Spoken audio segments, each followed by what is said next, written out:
You've got your camping trip all planned, but you look at the forecast and it's going to rain the whole weekend. Should you just cancel it or should you still go? Well, today I'm going to teach you some tricks so that you can have fun camping even if it's going to rain. What's going on? It's Samantha from Lone Crow Adventures, the channel where we talk about all things camping, hiking, and backpacking.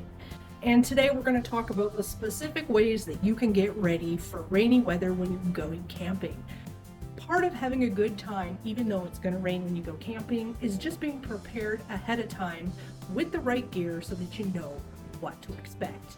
And today, that's exactly what this video is going to deliver. Now, being prepared for some intermittent showers while you're camping versus preparing for a weekend that's an entire rainout are two totally different situations. In the first, where you might have some stray thunder showers moving in the afternoon, that's a situation where maybe it's only going to rain for an hour, maybe 2 hours, and then it's going to clear up and be nice. The latter is a situation where it might rain potentially all day and all night. And in that situation, you need to make some drastic changes to your tent setup. Most tents come standard with a hydrostatic head rating or a waterproof rating of 3,000 millimeters, and that's the rating that's on the tent fly. The tent body will generally have a rating of about 2,000 millimeters. That is a good waterproof rating to look for in your tent, and that's great for the first scenario where there's a scattered thunder shower in the afternoon or a little bit of rain overnight. In a situation where you're going to be experiencing a downpour all day and all night, you're going to want to bring an extra tarp with you and put it over your tent. And there's a lot of different tarps on the market, and some people will use like a sil poly tarp or a polyester tarp.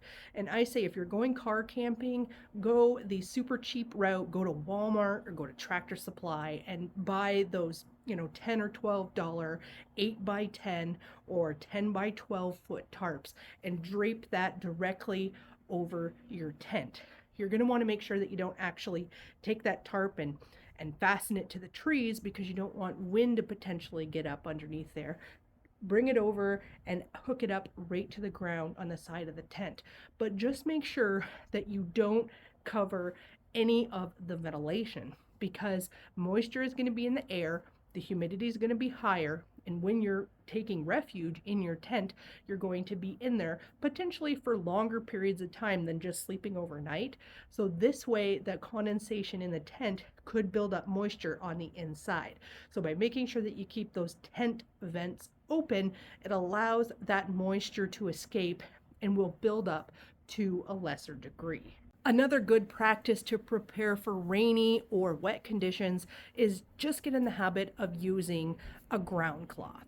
Now, a lot of the popular brands of tents out there will actually sell a separate ground cloth that is specific to that tent, where the tension poles will actually strap into it, and it's kind of part of the tent system as a supplemental thing that you can buy. Now, that's not entirely necessary. When it's offered, I generally like to go that route. But a lot of tents don't have that option, especially lower end tents or budget tents. In those cases, it is perfectly fine to go back to Walmart and get that same tarp we were just talking about and put that underneath of your tent. You just want to make sure that the tent is sitting on top of the tarp and that the tarp edges don't go out any further than the tent. So basically the tarp needs to be smaller than the actual tent, because if it rains and the water gets onto the tarp, it'll go right underneath your tent. But the purpose of this ground cloth is to prevent the moisture from the ground from becoming saturated and eventually overcoming the waterproofing resistance of the bathtub floor of your tent, which will seep up and get all of your gear wet. So we've got your tent figured out, we've got the ground cloth, we've got the tarp, and you've got yourself a decent rain jacket. The other thing that you want to think about is your footwear. Your feet are in constant contact with the ground and they are going to get wet. So it's a good idea to bring multiple pairs of socks, and it's another good idea to bring extra shoes to change into. If it's the summertime when it's raining, I generally opt to just say phooey on the socks, buoy on the shoes, and I just wear sandals. So this way, if it's raining and I have to be outside preparing food or going between the tent and the bathroom or my rain shelter area and another outside area, I don't have to worry about my feet getting wet because I have sandals on and I'm not going to be stuck with soppy shoes all weekend. Because once your feet get wet, your whole body's going to get cold, even if it's warm, and you can get a chill, and that's just no fun. Nobody likes to put on wet boots or wet sneakers. It is absolutely no fun. So bring extra footwear and bring lots of socks. Now we're going to move on to rain preparedness level 2, and that's where we actually create a plan for activities and a space to complete those activities that we're going to be able to do when it's raining. Now, if you have a huge tent and you have a lot of extra space, you might be okay with hanging out in the tent for the afternoon if it's raining. Certainly, if it's overnight, you're just going to sleep. That's no big deal. But during the day, especially in the summer, it gets hot, sticky, and humid, and being in the tent is just sometimes kind of gross. You went camping because you want to be outside, but you can't be outside when it's raining without getting soaking wet.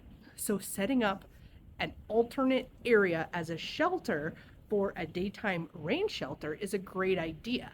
And you can do this, again, going back to Walmart or Tractor Supply and getting yourself a tarp. And you can put that tarp, you can make a ridge line, you can hook that up to the trees and bring it down to the ground and make sure that that tarp is pitching back where it's not going to dump a bunch of water into a functional area of the campsite you need, like let's say around the fire pit, right? Or near your tent. Make sure that your tarp doesn't drain towards your tent. That's a bad plan.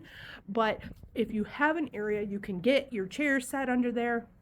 If it's high enough up, you can even bring a table under there. And if you learn a few knot tricks, you can even learn how to rapidly take that tarp down if it does happen to get really, really windy, because, you know, that tarp's going to catch some wind. But if you can figure out what direction that the storm is coming in so that the storm comes in towards the pitch of that tarp, so that it doesn't catch wind underneath of it, so everything kind of comes down. That would be my best bet, because you don't want to have the tarp opening facing the oncoming storm, because all of the wind is going to get up under there and you're going to be in for a nightmare. But once you're under there, you still get to be outside. You can have a lantern, you can even have your butane stove or your propane stove under there. You can do some cooking, you can play cards, you can have the cooler right there for snacks and beverages, and you can really do all the things that you would have been doing around the campfire just at a picnic table that's under the tarp. And that is a much better situation than everybody sitting inside of the tent on top of a sleeping pad that's not super comfortable, and you don't even have any windows in your tent to look out of. At least this way you get to see some fresh air, and then you get to have a good laugh because you get to watch the other campers around you run around because they're not as ready for the rain as you are. If it's during the day and it's a light rain and the conditions are safe, so it's not super windy and there's no lightning, there's no reason that you can't go out in the rain and just accept the fact that you're going to get wet to continue the activities that you would have done if it wasn't raining. So if you had planned to go on a short day hike, you can still go. Just prepare for the fact that you're going to get wet. So make sure that you've got dry socks, dry shoes, and a complete change of clothes available back at the tent for when you get back. You can also do things, if it's warm, go swimming. I always used to go swimming in the summertime when I would go camping, because you're going swimming. It's not like you're going to get more or less wet if it's raining. Now that is obviously if there's no lightning. If there's lightning in the area, please stay out of the water, because that can be a safety concern. And if it's storming and windy and blowy, there could be choppy waves and the water conditions could be a little dangerous. So, just use your best judgment in those situations. So as long as it's warm enough, there's no reason that you can't enjoy some other activities if you just accept that you're going to get wet. And when you get wet, it's not a big deal as long as you have some way to get dry. Now, the thing that a lot of women in particular don't consider is that we have this long hair. And when our hair gets wet, it is like a sponge. So if your hair gets wet and you don't have a way to get it dry, then when you go into your tent at night, you're going to be putting your sopping wet hair down on a pillow and you're going to have a miserable night's sleep. So if you are a person with long hair, it's a good idea to bring an extra towel with you, so this way you can kind of towel dry your hair when you get back to the campsite to try to get it dried up as much as possible, and then have an area where there's going to be a little bit of airflow under there to help it dry, where you can stay out of the rain for a little while before night. If running around in the woods in the pouring rain isn't your cup of tea, if you're at a national park or even a state park, there could be a lot of things that you could do for daytime attractions that actually don't require you to go outside at all. It might be a good opportunity to load the family up in the car and go check out that scenic drive, or go check out those scenic overlooks, or look up in the area some other attractions that you could do where you could take a little car trip during the rain just to give yourself a little bit of a break. There's a lot of really beautiful things that you can observe in nature, even from the side of the road, in the safety and shelter of your car. If you know it's going to be a rain out, you need to make a plan for food. If you don't, you're going to go hungry and you're going to be miserable, or you're going to be eating chips and peanuts all night and have a bellyache. When we go camping, one of the joys, at least I think, is to do some cooking on the open fire. Whether you're just roasting a hot dog, or maybe you're doing something a little more fancy like a steak, if you can't have a fire because it's been raining all day, that's really going to put a damper on your dinner plans. So having an alternate way to cook food is super important. So I would really recommend that you invest in at least a single burner stove. So this way you have an alternate heat source to be able to boil water and cook your food, even if you have to take that beautiful steak and throw it in a frying pan. I know that's like a cardinal sin. But the point is that you still have a way to prepare your food. If you're 100% reliant on your ability to have a fire and you don't have a backup plan, you're not able to cook when it rains. And that means you're going to be relying on whatever snacks and cold food items that don't require heating to get you through the weekend. And that leads to a bellyache and a pretty miserable time. Now, if you want to know the best stove that I like to use that is a single burner, super cheap, awesome stove, I want you to click on this video right over here, and I'll see you over there.